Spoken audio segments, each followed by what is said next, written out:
وبارك الله في علمهم وسدد خطاهم. orí ètò yìí náà ni wọ́n ti ń fi àwọn ìdáhùn sí àwọn ìbéèrè ọlọ́kan òjọ̀kan wa yìí tí ó ní sí pẹ̀lú ẹ̀sìn Islam yìí kí Allah subhanahu wa ta'ala kó jẹ́ kẹ́mi pẹ̀lú yín ká jèrè ní ọ̀la al-qiyama.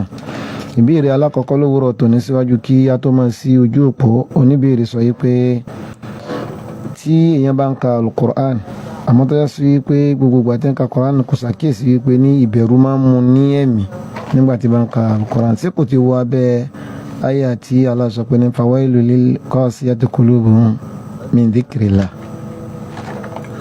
Alhamdulillah wassalatu wassalamu ala rasulillah Muhammad ibn Abdillah wa ala alihi wa sahbihi wa man wala wa ba'd.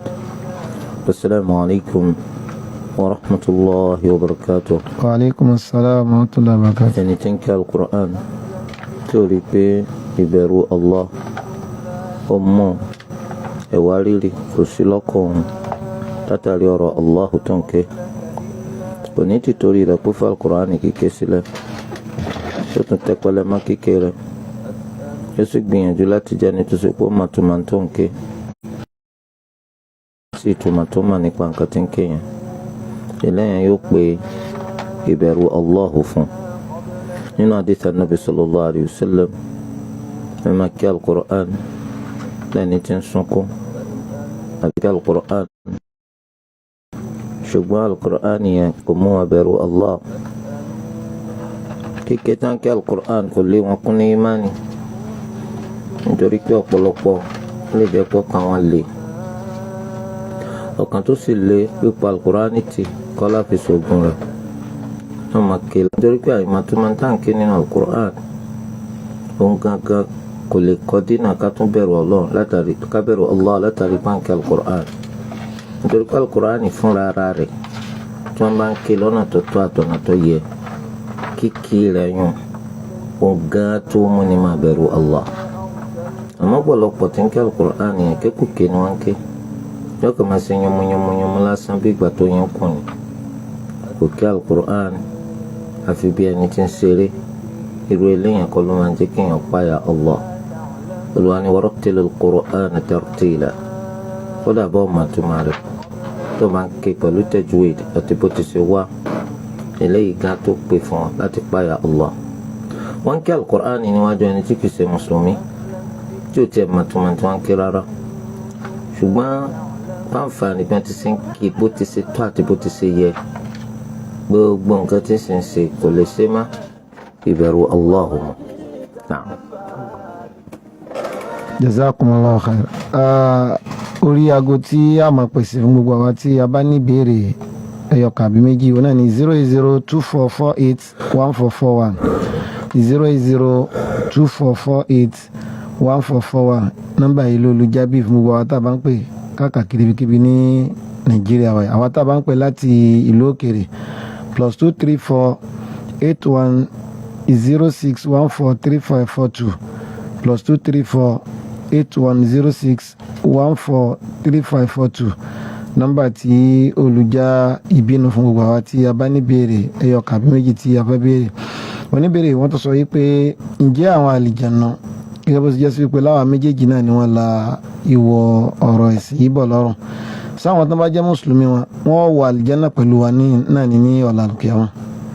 alhamdulillah tó bá di jọ́ gbẹ̀dẹ̀ al-qiyama Allahu azza wa jal ilé méjì náà ló pèsè kalẹ̀ de àwọn èèyàn àti àwọn àlìjànnú.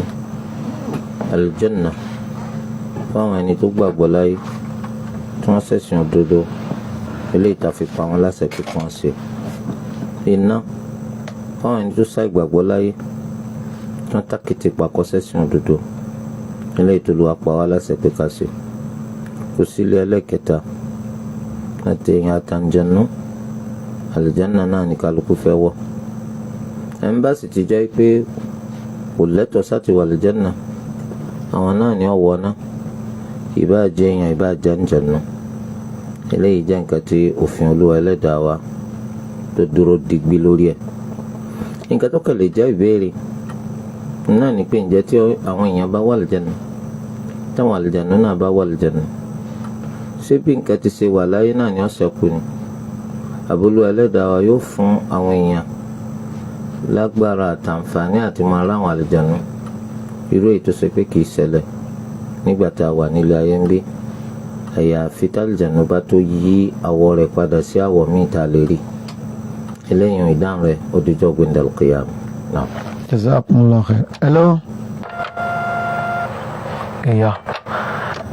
08024481441 08024481441 àwa tí a bá ń pè ní ìlú Nàìjíríà àwa tá a bá ń pè láti ìlú òkèrè +23481435542 +2348106143542 àwọn nọ́mbà tí olùjà ìbínú.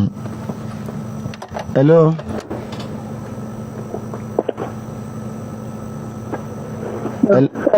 Hello. Wa alaikum salam. Tàbí kí àbùdá tí wọ́n kò ṣe mo sì máa rẹ̀ láti ẹ̀rọ sọ̀rọ̀. Ẹ̀rọ sọ̀rọ̀ mo fẹ́ bẹ̀rẹ̀ nípa táyàmọ́ mi. Ẹni tó bá máa ń ṣe kàtà bí wọ́n ti di ìgbà kàtàkàtà ni. Ṣé irú ẹni bẹ́ẹ̀? Àǹfààní wà fún láti máa ṣe táyàmọ́ mi tó kí n gbà láti bẹ́ẹ̀ kí n bá ìtáyàmọ́ mi táyàmọ́ mi àbí kí ló ní wọ́n lè máa ṣe. Ṣé ó gbé bẹ́ẹ̀ láti máa ṣe táyàmọ́ mi àbí because omi wà pẹ̀lú.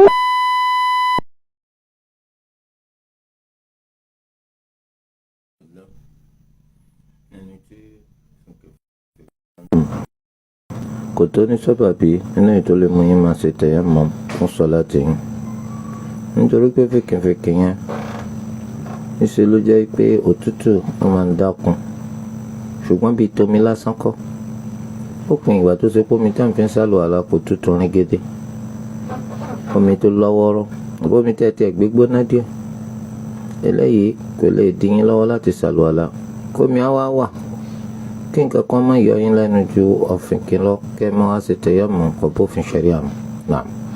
Jazakumullahu khair. Oníbèrè wọn sọ pé àwọn àyátò Kùránìyà tí àwọn èèyàn máa hàn sí ara ilé àbí ara àwọn masajidi káàkiri sí àwọn ilé náà ó sì bá òfin Islam mu.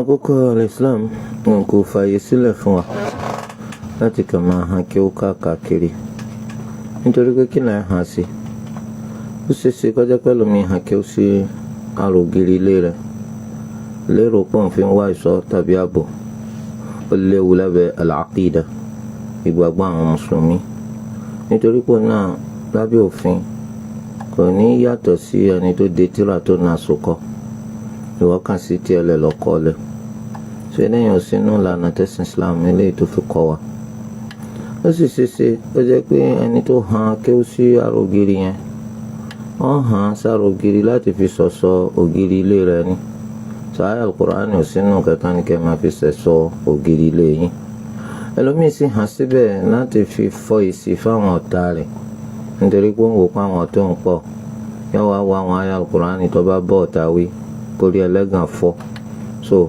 eléyìí wọ́n sọ Al-Qur'ani kalẹ̀ nítorí gbogbo àwọn nǹkan wọ̀nyẹn tó bá sì jẹ́ nu mọ́ṣáláṣí ni òun náà tọ́ nítorí pé nu mọ́ṣáláṣí à ń fẹ́ kó ṣe sọ́lá lẹ́ni tó ní tẹríba ọkàn tó sì ń bẹ̀rù Allah nínú sọ́lá tirẹ̀ lọ́pọ̀lọpọ̀ ìgbà tó máa hàn kí ó sàrò ògiri báwọn wọ́n rí i pé híhàn tí wọ́n hàn lọ́nà àròtọ̀ ni eléyìí tó ṣe pé kì í ṣe gbogbo èèyàn tó máa kí ó iná ni ó tètè rí tí wọ́n kọ sàrò ògiri yẹn kà ní rọrùn ó lè gba àsìkò díẹ̀ kó tó dá mọ̀ pé àṣẹ sọ́ọ̀dì lélẹ́yìí àṣẹ lam lélẹ́yìí àṣẹ mímu lélẹ́yìí ọ̀pọ̀lọpọ̀ ẹni tí wọ́n ń ṣe sọ̀láàtì yẹn yóò wá jẹ́ pé àmójútó kí ni wọ́n kọ bóòlèmí náà sì lè rí ka ni wọ́n máa mú gbọ́ lórí sọ̀láàtì wọn eléyìí tó ṣe òkùnfà kọjá pé ara lásán ló fi wá bí sọ̀lá ọkàn rẹ̀ kò bá lọ ẹ̀mí rẹ̀ ò sí bẹ́ẹ̀ so eléyìí sì ta kókó nǹkan tá a gbà lérò pẹ̀lú sọ̀lá tó lu ẹlẹ́dàá wá yin àwọn ẹni tí ń ṣe sọ̀láàtì pẹ̀lú ọ̀rọ̀ rẹ̀ pé qad aflaha al-mu'minun alladhina hum fi salatihim khashi'un ó dájú pé àwọn olùgbàgbọ́ òdodo ti ṣoríire o àwọn dání àwọn ẹni tó sì pé wọn máa ní ìtẹríba ọkàn wọn máa bẹ̀rù Allah nínú sọláàtì wọn eléyìí kí n hàn kí ó sàrò ògiri èlè jẹ́ kẹ́ni tí máa ń ṣe sọlá nírú àwọn mọ́ṣáláṣí bẹ́ẹ̀ pọ́n ní bẹ̀rù Allah ìyẹn tó bá ti kọ́ Al-Qur'ani gangan ni wọ́n bá tún hàn bẹ́ẹ̀ báwo ni àwọn mọ́ṣáláṣí wà tó ṣe pé orúkọ tí kò nítumọ̀ tí kọjú orúkọ àwọn nǹkan kí nǹkan lọ iná ni wọ́n hàn sàrò ògiri bí kọjá pé wọ́n hàn kọ́ àwọn àlìjànú sára ògiri ẹsẹ̀ ni máa hàn kọ́ àlìjànú sára ògiri ṣé kìí ṣe ẹ̀sìn Islam lẹ́yìn sí ni àlìjànú lẹ́yìn sí ni ẹlòmíì sì lè hàn àwọn orúkọ ṣéwù kan sára ògiri kò tọ́ lábẹ́ òfin ṣẹ̀ríà torí ẹ̀ mọ́ṣáláṣí kó gírí rẹ̀ kọ́ wà lọ́nà tó jẹ́ pé àhán kí ó sí torí kálíbà máa mú ọpọlọ àtẹ̀mí àwọn èèyàn kúrò nídìí sọ̀láàtì tí wọ́n ń wá mọ́ṣáláṣí láti wá sí. ọ̀wá lè fi ṣèkẹ́wọ́ pé àwọn ọlọ́ọ̀lẹ̀ lárúbáwá kan náà orí kí wọ́n hàn kí ó sára ògiri tí ọba dá wọn ní hàn bẹ́ẹ̀ àwọn èèyàn làwọn náà àwọn náà ń ṣàṣìṣe àwọn náà ṣe nǹkan tó ṣe déédéé àti wọ àtàwọn kọ̀tọ́kẹ́ hàn kí ó sára ògiri mọ́ṣáláṣí ọjọ́ bó ṣe jẹ́. hello. wàá sọ̀rọ̀ ẹ̀ jìnnà sílẹ̀ dùn yín.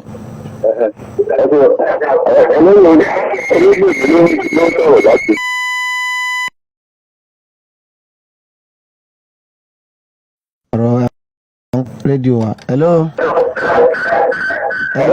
hello kí ló kọ́ yín bọ̀lẹ̀ tí ń pè o. sàlámàlẹ̀. wàlẹ́kùn sàlámù tó lọ́kàn kí ló kọ́ yín bọ̀lẹ̀ tí ń pè. Múrítàlá ló ń pè láti sọ́jà Ìdúmọ̀tà Ògbómọ̀ṣọ́. kí ni ìbéèrè yín. àti ẹkú ètò. ìbéèrè tí mo fẹ́ béèrè. a gbọ́ wípé àáfàá kan bímọ ó sì fi ajá méjì ó dẹ̀ ti sìnkú mọ́. nítorí wọ́n sọ gbogbo àwọn tí wọ́n lọ bá wípé tí wọ́n lọ wọnú àlùkùránì ibi wọ́n bá ti sọ pé kí wọ́n mọ̀ jẹ̀ràn ajá tí wọ́n sọ fún un. ẹ dákun sáà tí wọ́n làwé wa. ọ̀dà.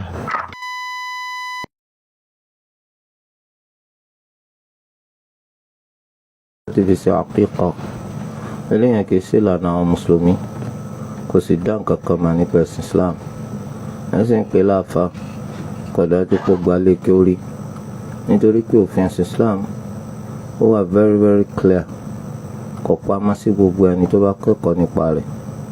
Islam sì léèwọ̀ pé ká jajá kódà gan Islam sì léèwọ̀ pé ká tajá ó sì léèwọ̀ pé ká rajá kódà ẹni tó bá ní ajá tó yàtọ̀ sí ajá ilé ìtòsí pé wọ́n fi ń daran èyí tán fi ń gbin ko àbí èyí tán fi ń ṣọdẹ nǹkan tí ò kéré ní ọmọ dínkù nínú àwọn ẹ̀sìn olóore rẹ̀ lójoojúmọ́ ayé yìí títí tí ó fi bọ́ lọ́wọ́ ajá.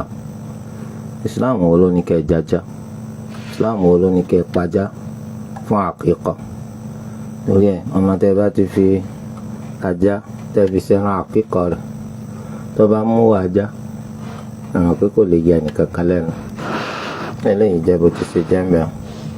ọ̀wá ní kí wọ́n mú wá nínú Al-Qur'an níbi tó lọ́wọ́ bá ti ní ká má jajá ẹ bá ní bí léèrè níbi tó wà nínú Al-Qur'an polówó ní ká má jẹ̀gbẹ́ polówó ní ká má mutọ̀ tó bá rí mú ayọ̀ lọ hajj lọ́dún yìí.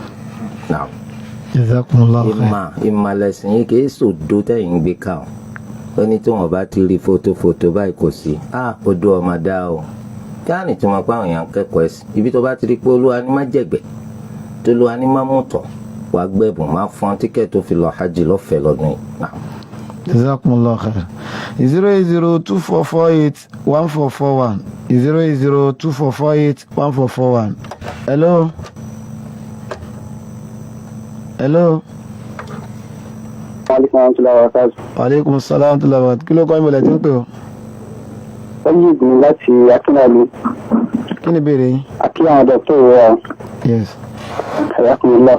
àìdéèrè ni pé a máa ń gbọ́ nínú àwọn kan tí wọ́n máa ń sọ pé nígbà tí Allah subhanahu wa ta'ala fẹ́ dá àwọn èèyàn pé ó ná àwọn màláíkà pé kí wọ́n lọ bu ìyẹ̀pẹ̀ wa pé màláíkà mọ́lákò wọ́n sápò ní màláíkà pé nìkan ní ó rí ìyẹ̀pẹ̀ yìí bù wọ́n á ní kí n bèrè pé báwo ni ọ̀rọ̀ nípa rẹ̀. kò rí bẹ́ẹ̀ kò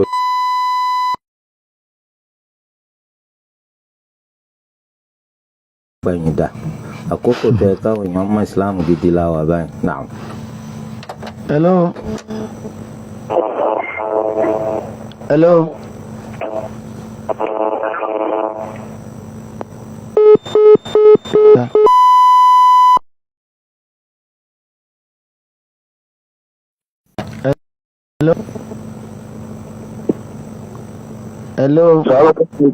Aleykum salaam kí ló kọ́ ìmọ̀lẹ̀ tí ń pè ọ́. Aleykum salaam tó lọ́wọ́ gàt. hello. orí ètò lẹ́wà kí ló kọ́ ìmọ̀lẹ̀ tí ń pè ọ́. ọlọ́run àwa wa ṣàlékún ẹ̀rí líbi fún dọ́kítọ̀ wa. àmín. lọ́wọ́lọ́wọ́ ọ̀bẹ ẹgbẹ́ mi ní ìbéèrè kan fún dọ́kítọ̀ ìlú ta. ok. ẹ má béèrè. ẹ ṣe ìgbà. mo bá bẹ̀rẹ̀ pé tani bí wọ́n bá travel out of the country ní ọjọ́ mélòó ni wọ́n máa fi kí kọ́ọ̀sì. ọ̀dà. àbí jáde kúrò ní ọtí ẹ̀rọ àlẹ́ sí ìlú mi. ṣé ọjọ́ mélòó ni wọ́n fi ṣe kọ́ọ̀sì.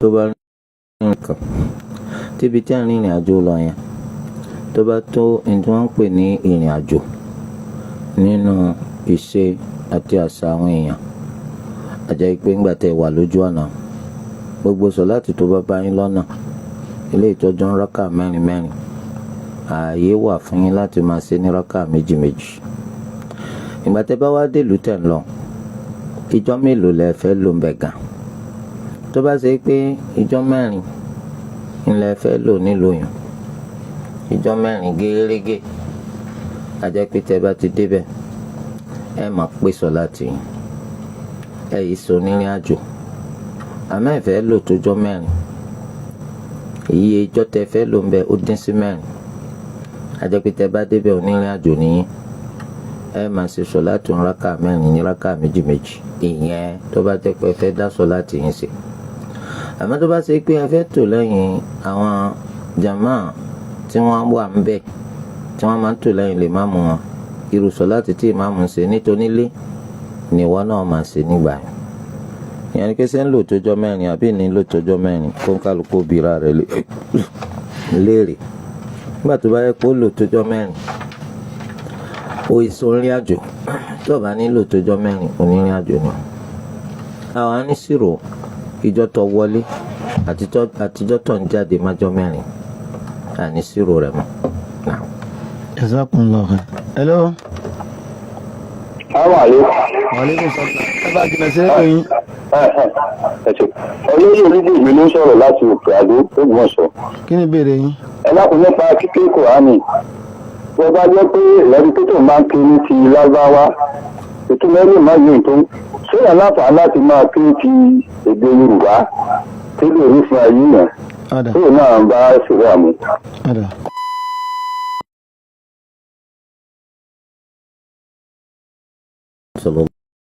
sọlọ àfi tó bá tó ké bólúwa ti ṣe sọ̀kalẹ̀ bólúwa ti ṣe sọ̀kalẹ̀ náà ní lédè Lárúbáwá bó ti ṣe wà bẹ́ẹ̀ bá ti kà bẹ́ẹ̀ ké Kùránì èyí tá n kà lédè Yorùbá àlàyé ìtumọ̀ ní jẹ́ àlàyé ìtumọ̀ kì í sá Kùránì nígbà tẹ́ bá ké Kùránì tán ẹ wá fẹ́ mọ àlàyé ìtumọ̀ ń tẹ́ ké ẹ lè wo àlàyé ìtumọ̀ Al-Kùránì gangan èyí tó ló wá sọ̀kalẹ̀ lédè Lárúbáwá òun lè tí wọ́n lè gbà ládàá lórí kíké rẹ̀ òun ní kíké rẹ̀ jẹ́ ìjọsìn àmọ́ àlàyé ìtumọ̀ kìí sùn náà sọ pé gbà ládàá lórí ẹ̀ torí ẹ̀ mi máa kí kìí ṣàwáwí nítorí pé mùsùlùmí lẹ́yìn mùsùlùmí ara ojúṣe rẹ̀ náà ní kó mọ ọ̀rọ̀ Olúwa Ẹlẹ́dàá wa ké ẹ mọ̀ pé ẹni tí ó bá ti kọ̀ láti wá ìmọ̀ tó fi lè mọ Al-Kùránì ké yọ ọmọ ìwé ìròyìn kà ṣé ìwé ìròyìn wa lọ́lọ́wọ́ ní ká máa wáyé wá kà àbá Al-Kùránì alápọ̀lẹ́ ní ká wá kọ́ parí Al-Kùránì tẹ́ rí báyìí à ń bùkátà láti lò ó nínú sọ̀láàtì wa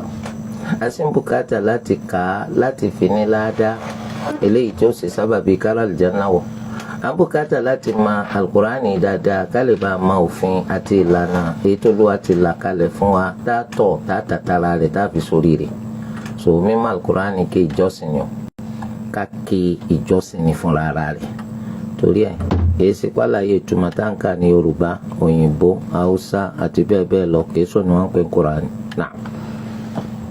hello. hello kí ló kọ́ yín mo lẹ̀ tí ń pè ọ́. hello níbo lẹ̀ tí ń pè ọ́ kí ló kọ́ yín.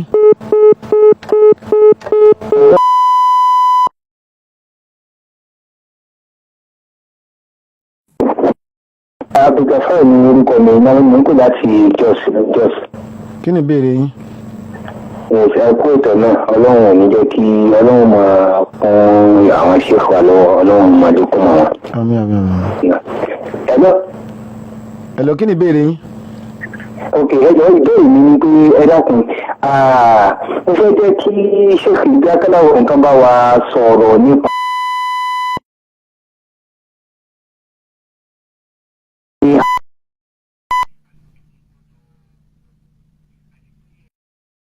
ìdáyé ìbọn nípa rẹ̀ ọ̀rọ̀ ìjọba kúnlẹ̀ ọ̀kan yẹn.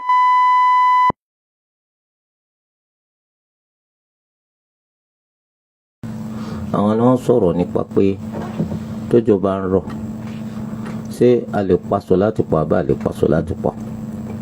sọ́rí al-Imam Malik al-Shafi'i àti Ahmad rahmatulahi alayhim pípé wọ́n ní a lè ti torí òjò ká pa sọ̀láàtì pọ̀.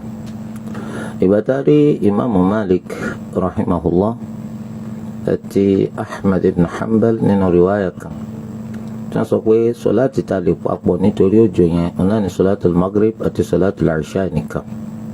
a sì rí al-Imam Shafi'i tó ń sọ pé bá ti sì lè pa Maghrib àti Isha pọ̀ bẹ́ẹ̀ náà la lè pa al-Dhuhr àti Asr pọ̀.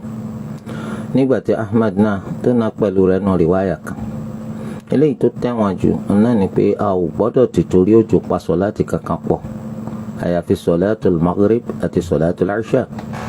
òjò tá sì ti torí rẹ̀ pa sọ̀láàtì pọ̀ kò gbọ́dọ̀ jẹ́ ọ̀wìnìwìnì ó gbọ́dọ̀ jẹ́ òjò tí ń rọ̀ tó ṣe pé ń rọ̀ wá bí wọ̀ sí òjò tó lè wú kú ọ̀lẹ̀ òun láàmà ti torí rẹ̀ pa sọ̀láàtì pọ̀. nítorí pé ànábì Muhammad sallallahu alayhi wa sallam àkọọ́lẹ̀ kan sí tó sọ pé ànábì ti torí òjò pa sọ̀láàtì pọ̀ rárá kò sí. hadith Abdullahi bin Abbas radiyallahu anhuma eléyìí tó wà ní Sahih al-Bukhari àti Muslim ó ṣàlàyé pé Ànábì sallallahu alayhi wa sallam ní al-Madina ó pa sọ̀láàtù dhuhr àti sọ̀láàtù al-asr ó papọ̀ Maghrib àti Isha ó pa wọ́n pọ̀ sí láì jẹ́ pójò rọ̀ láì jẹ́ pé ìdíwọ́ kan wà àbógun kò sí sábàbí kankan ọ̀rọ̀ pọ̀ lórí eléyìí kí wọ́n á lóde tó fi papọ̀ wọ́n ní yuridu alla yuhrija ummatahu Ànábì ó fẹ́ láti gbé ìdààmú kúrò fálùmọ́ rẹ̀. Ànábì ò pa sọ̀láàtì pọ̀ rí nítorí òjò. àwọn fuqaha tí wọ́n wá sọ pé a lè papọ̀ wọ́n ní a rí àkọọ́lẹ̀ látọ̀dọ̀ sàhábì méjì Abdullahi ibn Umar àti Abdullahi ibn Abbas radiyallahu anhum wípé wọ́n máa ń pa sọ̀láàtul Maghrib àti Isha pọ̀ nítorí ìpòjò rọ̀. kọ́dà ìgbà wa kan wá látọ̀dọ̀ Salim ó ní bàbá mi Abdullahi ibn Umar tí àwọn tí wọ́n jẹ́ aláṣẹ nígbà yẹn tí wọ́n bá pa sọ̀láàtul Maghrib àti Isha pọ̀ nítorí òjò òun náà máa pẹ̀lú wọn pa sọ̀láàtì yìí pọ̀. eléyìí la rí àríkún wọn pa sọ̀láàtul Dhuhr àti sọ̀láàtul Asr pọ̀ rí. sọ ẹ́ sì mọ̀ pé àwọn sàhábà àwọn náà ni à ń tàtàrà wọn gbọ́ àgbọ́yé ẹ̀sìn gẹ́gẹ́ báwọn náà ṣe gbọ́ yìí látọ̀dọ̀ Ànábì Muhammad sallallahu alayhi wa sallam. sọ eléyìí túmọ̀ sí wípé sọ̀láàtul Maghrib àti sọ̀láàtul Isha nìkan lè papọ̀ á sì jẹ́ kí òjò yẹn kó pọ̀ nítorí pé tán bá ní wọ́n ti torí nǹkan kan ṣe nǹkan kan nǹkan yẹn gbọ́dọ̀ jẹ́ pé ń ṣẹlẹ̀ ní gidi. òfin ṣẹ̀ríà sọ pé al-lafdhu idha utliqa sarafa ila al-fard al-kamil tí wọ́n bá wí gbólóhùn ìtumọ̀ rẹ̀ gbọ́dọ̀ tọ́ka sí ìtọ́pọ̀ jù nínú rẹ̀. àwọn wíníwíní àbójúsú àgbọ́dọ̀ ti torí rẹ̀ pa sọ̀láàtì pọ̀. ẹ rí àlàyé lẹ́yìn àtàwọn míì nínú tírà wa Bughyatun Najati wal Falah bi idahi ahkami masail fi as-salah. Jazakumullahu khairan. Yeah.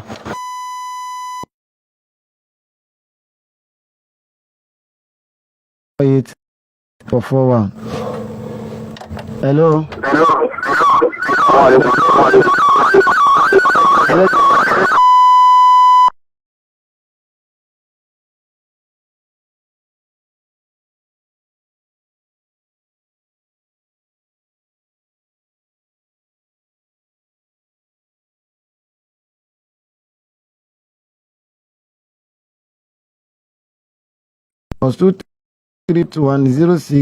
+2321061435542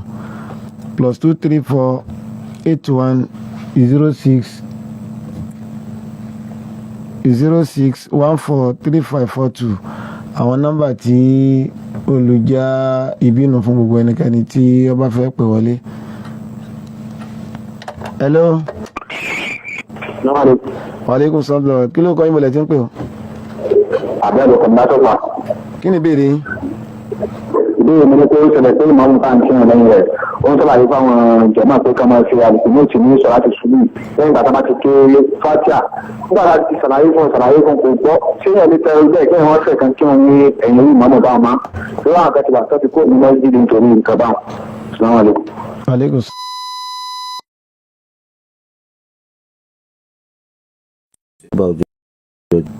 ṣáájú ká tó rùkú àbí lẹ́yìn ìgbà tá a bá gbórí sókè láti rùkú kò sí nínú nǹkan tí ó yẹ ká máa ṣe torí pé Ànábì Muhammad sallallahu alayhi wa sallam ọ̀nà lóluwà fẹ̀sìn rán táǹtà tààrà rẹ̀ gbàgbọ́ yìí bá ti ṣe máa ṣẹ̀sìn. Ànábì ṣe bẹ́ẹ̀ rí fóṣù kan gẹ́gẹ́ bí ṣe wá nínú hadith. Ànábì ṣe pàtì lẹ́yìn rẹ̀ nígbà tó lu aṣọ àyà kalẹ̀ pé laysa laka minal amri shay'un. Kò sí nǹkan kan nínú ọ̀rọ̀ àwọn èèyàn yìí lọ́wọ́ rẹ̀ nítorí pé Ànábì sallallahu alayhi wa sallam ṣépè fáwọn kan tí wọ́n sílẹ̀ máwọn mùsùlùmí ní Mẹ́kà tí wọ́n jẹ́ kí wọ́n lè ṣe ìṣípò padà wá sí al-Madina. ليس لك من الأمر شيء أو يتوب الله عليهم أو يعذبهم فإنهم ظالمون.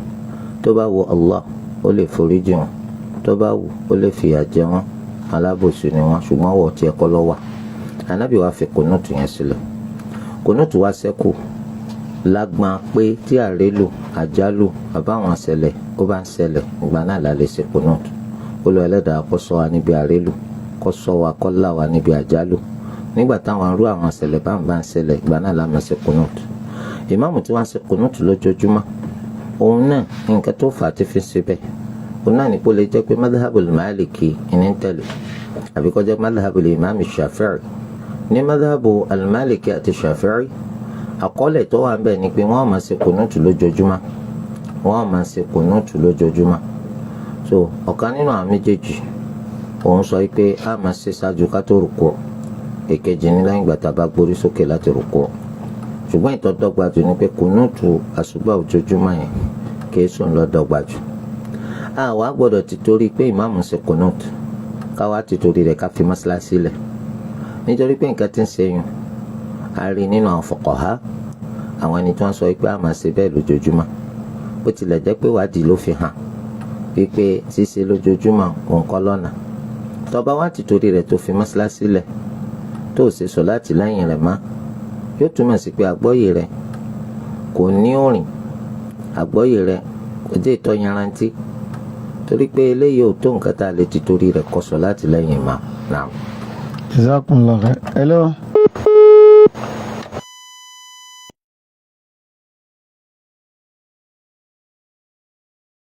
Kí ni ìdájọ́ ṣẹ̀ríà lórí kí ọkùnrin máa fi ọṣẹ ra ìdí rẹ̀? Alhamdulillah, òfin ṣẹ̀ríà kò fara mọ́ ọ̀nà yòówù tí ọkùnrin bá gbà láti fi mú àtọ̀ jáde nídìí rẹ̀ eléyìí tó ṣe pé kò lọ́wọ́ ìyàwó rẹ̀ nínú tàbí ẹrú eléyìí tó jẹ́ tiẹ̀ tó ní kápá lórí ẹ̀ àfi tó bá pa àárẹ̀ ní bá ń ṣe àárẹ̀ yẹn ní í ṣe pẹ̀lú wípé àtọ̀ rẹ̀ lẹ̀ àtọ̀ rẹ̀ ò dọ́mọ wọ́n á fẹ́ ṣe àyẹ̀wò fínífíní lórí àtọ̀ rẹ̀ láti mọ ẹni tí bá ń ṣẹlẹ̀ ń bẹ̀ kí wọ́n lè bá mọ irú oògùn tí wọ́n bá lò fún eléyìí ló lè mú àtọ̀ rẹ̀ jáde pẹ̀lú ọwọ́ ara rẹ̀ tó ní sẹ́ àmọ́ wípé mo fẹ́ jẹ́ gbádùn irú ìtọ́kùnrin máa ń wá lára obìnrin wàá tọ̀ ìyàwó tó ní lọ àbí ẹrúbìnrin tó ní kápá lórí ẹ̀ tó bá páyé ìgbà tí ẹrú wà lọ́wọ́ àwọn èèyàn ni sòtọ́ bá wá lọ wá ọ̀nà kan pé ọṣẹ ló fi ń ràdì àbọ̀ ń fòkúta gbòdì òkúta gbòsẹ̀ ń fi ń gbòdì torí kí àtọ̀ lè bá jáde ń di rẹ̀ ó ti jẹ́ aláṣẹrẹ́ ka àwọn ẹni tó ṣe pé wọ́n tako òfin ṣẹ̀ríyà walladhina hum li furujihim hafidhun illa ala azwajihim aw ma malakat aymanuhum فإنهم غير ملومين فمن ابتغى وراء ذلك فأولئك هم العادون. Allah ròyìn àwọn mùmínì pé wọ́n máa ń ṣọ́ abẹ́ wọn àfi fáwọn ìyàwó wọn àtàwọn ẹrú wọn lóbìnrin. ẹ ń bá wá wọ ọ̀nà míì láti rírú gbádùn téèyàn máa ń rí lára obìnrin yàtọ̀ sí àwọn ọ̀nà tá a wé yìí báyìí àwọn eléyẹn làwọn lọ̀tẹ̀ àwọn ẹni tó ń takò òfin ṣẹ̀ríà náà. hello. wa aleykum salaam tó lọ́kọ̀ kí ló kọ́ yín bọ̀dẹ̀ tí ń pè. kí ni ìbéèrè yín. Ìbéèrè ni pẹ̀lú tí yẹn bá fẹ́ kí tí yẹn bá kí wọn jẹ̀lẹ́ sá téèyàn sá àlùwàlá sáré àlùwàlá yẹn tó lè fi kí ìwọ̀n yẹn ọ̀rìn yẹn ní.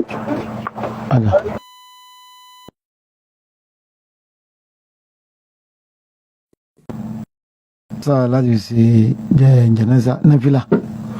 ẹni tó sàlùwàlá láti ṣe sọ̀látùl jánásà séèyàn lè lo àlùwàlá yẹn láti fi ṣe sọ̀látù ọ̀ràn yẹn bẹ́ẹ̀ ni òfin ṣẹ̀ríà sọ pé gbogbo nǹkan tí kò ṣeé ṣe láì ṣàlùwàlá fún a lè lo àlùwàlá yẹn fún ká sì tún lò fún nǹkan míì náà tí ò ṣeé ṣe láì ṣàlùwàlá náà. hello. hello. wa aleykum salaam kí ló kọ́ yín bọ̀dẹ̀ tí ń pè ọ́. Mùsùlùmí ló ń pè láti Ìwó. kí ni ìbéèrè yín. ẹ bá yín rédíò yín lẹ kí ni ìbéèrè yín. Mùsùlùmí ló ń pè láti Ìwó. kí ni ìbéèrè. akádọ́ tó kọ́ lọ́mọkọ́ máa sáré sáré rẹ̀. ẹ̀rọ kan fẹ́ béèrè pé ẹni tó ń ṣe iṣẹ́ igi tó ibi tó wọ́n wá ní kó wá ra igi ibẹ̀ wá jẹ́ bí igbó tẹ́ ibẹ̀ ní igi yẹn wà ǹjẹ́ ní ó lẹ́tọ̀ọ́ láti gé igi ní ẹ̀kejì ní pé èèyàn fẹ́ kí òun so ìgbọ́n tí wọ́n wà ní sujud ẹnìkan wà ní àlùwàlá wọ́n sáré bọ̀ wá sí débi tí àwọn jàmá yòókù wà ó wá dó bẹ́ẹ̀ náà nà ó wá rúkú bẹ́ẹ̀ náà wọ́n á dìde wọ́n á rìn bọ̀ wá bá wọn ní orí ìnàró ṣé ó lẹ́tọ̀ọ́ rẹ̀.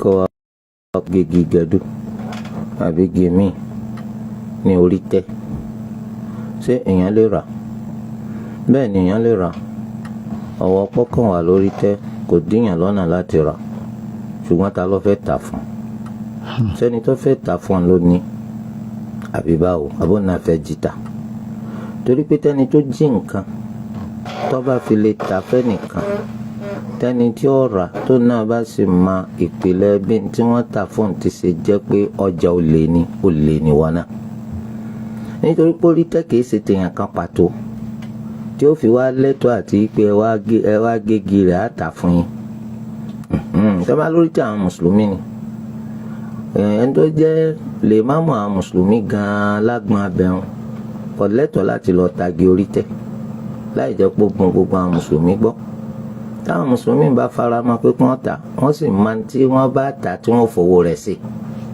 tó nítorí pé gbogbo eléyàn bẹnu al-awqaf nítorí bá ti pè ní waqf àti bùn Allah àǹfààní rẹ̀ jẹ́ táwọn èèyàn ti bá ń lò ẹnìkan pàtó kò lẹ́tọ̀ọ́ láti máa ṣe bọ́ bá ti ṣe fẹ́ lórí ẹ̀ kódà kó jẹ́ pé nadir al-waqf ni alámòjútó waqf ni kò gbọ́dọ̀ ṣe ń tó tayọ àlàkalẹ̀ tí wọ́n bá fi lé lọ́wọ́ torí ẹ̀ á kí sára ká má lọ ra nǹkan tí àlẹ́tọ̀ sátìrà. imam wọ́n bá sọ láti lọ ẹnìkan wọ́n á bá ìmáàmù nígbà tí ìmáàmù wà lórí rùkú àwọn á rùkú láti àbáwọ̀ mọ́ṣáláṣí ṣáájú kó tó débi tí jàmá wà ẹ̀yìn ìgbà tí wọ́n wá gbórí sókè láti rùkú lọ́wọ́ àrìn lọ bá sáfù níbi tí sáfù parí sí òun náà wàá dún bí ó yẹ kó dúró ṣé nǹkan tó ṣe ń dà nítòsí ọ̀dà o ó wá nínú hadithi Abi Bakra radiyallahu anhu pé bẹ́ẹ̀ ti ṣe wí ìgẹlẹ́ lòun náà ṣe lẹ́yìn anabi sallallahu alayhi wa sallam lọ́jọ́ kan bàtà anabi sallallahu alayhi wa sallam wọn parí sọ̀lẹ́ anabi wa béèrè pé ta ló ṣe báyìí báyìí torí pé nínú àjùlọ àti ọlá ńlá tí Allah ṣe fún anabi sallallahu alayhi wa sallam yàtọ̀ sáwà òun náà ni pé yín máa rá àwọn èèyàn gba ẹ̀yìn rẹ̀ gẹ́gẹ́ bí ṣe máa rí wọn níwájú ẹ̀ tọ́ sábẹ́ ìbálẹ̀ mi ni anabi ni zadakallahu hirsan wala ta'ud Allah ṣàlékún gbìyànjú fún ọ lórí àti sẹ̀sì àmọ́ ò gbọ́dọ̀ tún ṣe bẹ́ẹ̀ mọ́ ọ gbọ́dọ̀ ṣe bẹ́ẹ̀ mọ́ àwọn fi hàn wá pé nǹkan tó ṣe wọ́n dà ó tilẹ̀ jẹ́ pé bí rìwáyà ṣe wá oríṣiríṣi ọ̀nà náà ṣe máa ń kà sọ ṣùgbọ́n eléyìí la fẹ́ lòǹbì ọ gbọ́dọ̀ tún ṣe bẹ́ẹ̀ mọ́ ó túmọ̀ sí pé ìwọ náà lára ó bùkátà kó máa sáré láti wá wọ sáfù anábì ti parí ọ̀rọ̀ ó ní ma adraktum fasallu wa ma fatakum fa atimmu nínú riwaya kan wa ma fatakum faqdu. Gbogbo ntẹ́ bá bá pẹ̀lú imam ẹ pé sọ̀láàtì yín lẹ́yìn. Ètò bá sì ti bọ́ ọmọ yín lọ́wọ́ èyí tẹ́ bá bá ẹ ṣe èyí tó bọ́ ọmọ yín lọ́wọ́ ẹ pé nínú riwaya kan èyí tẹ́ bá bá ẹ ṣe èyí tó bọ́ ọmọ yín lọ́wọ́ ẹ san gbèsè rẹ̀. Gbogbo eléyìí náà ló lálàyé nínú ṣẹ̀ríà báwo la ṣe pé báwo la ṣe san. Ètò sájà ń bì ní pé ẹ má máa sáré wọ sáfù ẹ má máa sáré wọ mọ́ṣáláṣí. Ìwọ tó fẹ́ bá sọ̀rọ̀ láti bẹ̀rẹ̀ tó fẹ́ bá Allahu Akbar ti bẹ̀rẹ̀ ọmọ tó yẹ kó ṣe ó ṣe ń bọ̀ lọ wà tó ń fásitì ṣòfò táyé pé bàbá ìmáàmù ó ti rùkúrù ìgbà náà lọ́wọ́ ń sáré bọ̀ wọ́n máa sọ pé isbir wa ma sabruka illa billah yóò máa ka ayé al-Qur'an tó ní í ṣe pẹ̀lú ṣé sùúrù ń bá lè máàmù wínú omi ìsìlẹ̀ sọ pé inna Allaha ma'as sabirin Allah ń bẹ pẹ̀lú àwọn sùúrù yẹn ni pé má ti gbórí òkè o má jẹ́ra ká ìyọ́ bọ́ máa ń lọ́wọ́ gbogbo eléyìí sára rẹ̀ nínú àdéhìí kan ètí Abu Dawud àti àwọn míì gbé jáde anabi sallallahu alayhi wa sallam ní idha ataytumuna sujudan fasjudu wa la ta'udduhu shay'a tẹ́ ẹ bá dé àlàyé ma adraktum fasallu ló tún wá ń bẹ̀ ọ́ pé ń tẹ́ ẹ bá bá ẹ sí pẹ̀lú imam ìyẹn ni pé mo bá imam kó ti gbórí sókè láti rúkú èmi náà darapọ̀ mọ́ lẹ́ẹ̀kan náà bí ìgbà tẹ́mi náà rúkú mo ti gbórí sókè ń bá rúkú yàn àmọ́ ipò tí imam wà èmi náà lọ bá ń bẹ̀ torí ẹ anábìyẹn tẹ́ bá dé tẹ́ bá wà ní foríkanlẹ̀ ẹ̀yin náà foríkanlẹ̀ ọ gbọ́dọ̀ dúró de pé ó dìgbà tí imam bá tó gbórí sókè àmọ́ ẹ gbọ́dọ̀ kakún pẹ̀ ti baraka so eléyìí lẹ́sìn Islam àbùkátà láti sáré wọ́n wá dúró lórí sọ́lá tí wọ́n máa mí hẹ́lẹ́ ṣé sọ́lá ti náà ló ń ṣe ṣé sọ́lá ti náà ti ń páyà ọlọ́run àbáwọn ti ń ṣeré náà. Hello.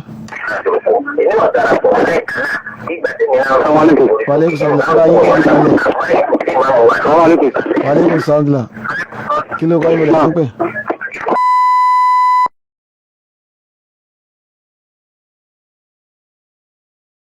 Kí ni ìbéèrè yín?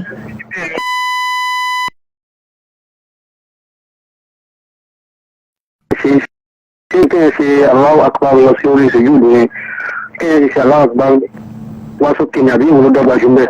ewu lè ké.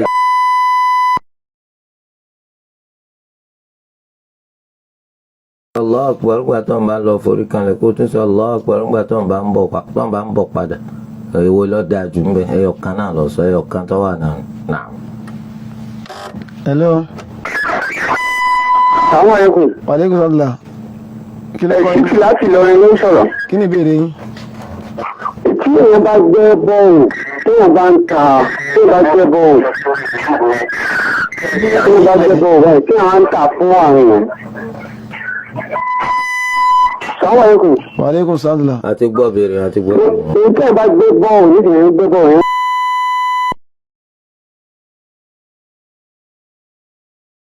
gbóhùn àwọn rédíò kò yí yín padà síbẹ̀ tí ṣe wà ẹlòmíì fẹ́ràn pé kó wọn máa pè kó wọn máa gbọ́ bóòlù òun ń dúnnú rédíò so adúpẹ́ ẹ̀ ìsàròkọ ọ̀làjú ni so wọ́n máa tẹ́ bá ti béèrè ó ti tó ẹ̀yìn rédíò yín lẹ̀ tẹ́ ń bá ń béèrè ẹ̀ jìnnà síbi tí rédíò wà torí pé ẹni tí ẹ̀ ń bi léèrè kò ní gbọ́n tẹ̀ ń wí ariwo ti gba etí wọn nígbà tẹ́yìn wà ń di rédíò ẹni tó gbẹ́ bọ́ọ̀hù tí ń ta fáwọn èèyàn tí ń ta omi rẹ̀ fáwọn èèyàn kò sí nǹkan tí ò dáa omi tí ń ta fáwọn èèyàn látàrí bọ́ọ̀hù tó gbẹ̀yìn kìí ṣàbúrú ní ṣe nítorí pé owó lọ́nà wàhálà ni wọ́n ṣe láti wádìí sómi wà ń bí àbí òsómi ń bí owó náà wọ́n tún ná láti mẹ́lẹ́yìn náà owó ni wọ́n tún ná láti gbẹ̀rọ tó bá wọn gbẹ wá sòkó tó di pé wọ́n débi tómi tó dáa yẹn tó wà torí ẹ̀ tí máa ń ta nítorí wàhálà tó ṣe yun fáwọn èèyàn tó ṣe pé wọ́n bùkátà láti lò kọsẹ̀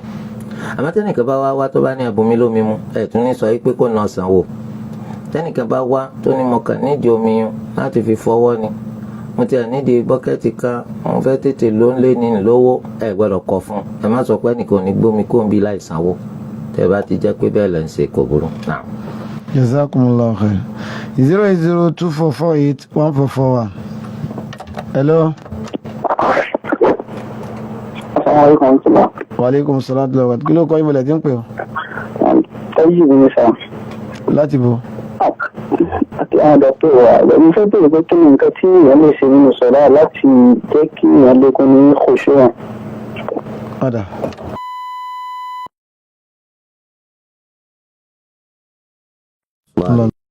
nígbà tẹ́ bá dúró lórí sọlá Allah azza wa jal yóò dojú kọ yín lópin ìgbà tẹ́ bá ti wò bòmí, tẹ́ bá ti lè wo bòmí báyìí Allah gbójú kúrò lọ́dọ̀ yìí. eléyìí túmọ̀ sí wípé ó jẹ́ kí ojú rẹ kó wà níbi tó fẹ́ forí kanlẹ̀, kó o sì jẹ́ kí ọkàn rẹ kó má kó ń di sọláàtì tó ń ṣe pẹ̀lú àṣẹ Allah. khushu' rẹ yóò máa lékún nínú sọláàtì yẹn. sì máa ronú nípa kú, máa ronú pé ó ti kúrò láyé, wọ́n ti gbé ọnù sáré, kí ni nǹkan tí ó ṣẹlẹ̀ sí ọ lọ́jọ́ yìí. so eléyìí yóò jẹ́ kó máa rántí pé iwájú Allahu ló wà. sọláàtì rẹ̀ ọ̀kan ní jẹ́ ìdúró, ìrùkú, ìforíkanlẹ̀ tí ò ní ìtumọ̀. Jazakumullahu khair. 08024481441 +2348106143542 +2348106143542 àwọn nọ́mbà tí olùjà ìbínú 08024481441. Hello. Assalamu alaikum. Wa alaikum salaam wa kí ló kọ́ ìmọ̀lẹ̀ tí ń pè ọ́? Láti mọ̀ sí ìta bá tó ní láti mọ̀ sí wa. Kí ni ìbéèrè yín? Ẹjọ́ sáà tí ìyá èèyàn bá kú tí èèyàn dẹ̀ jẹ́ gẹ́gẹ́ bí ọkùnrin. Bẹ̀tẹ̀ àwọn obìnrin tó wà ní ọmọ nípa àwẹ̀ sí èèyàn lè wẹ̀ àbíkẹ́yìn ogun táwọn tí wọ́n ń wẹ̀ ní ìran kọ̀ọ̀kan nìyẹn. Ó lè kejì ẹgbẹ́ àti mọ̀mù tí ń kírun sókun náà tí ó bá ṣàkíyèsí bóyá ibi ẹ̀yìn lọ́tọ́ ọ̀kan máa ń tún mọ́kì akọ̀ sùn mọ́sálẹ̀ ó kàtà ń dúró láàrin méjì lásán tí kò ṣe náà nípa bóyá sí ń kírun sókun náà yẹn. Assalamu alaikum.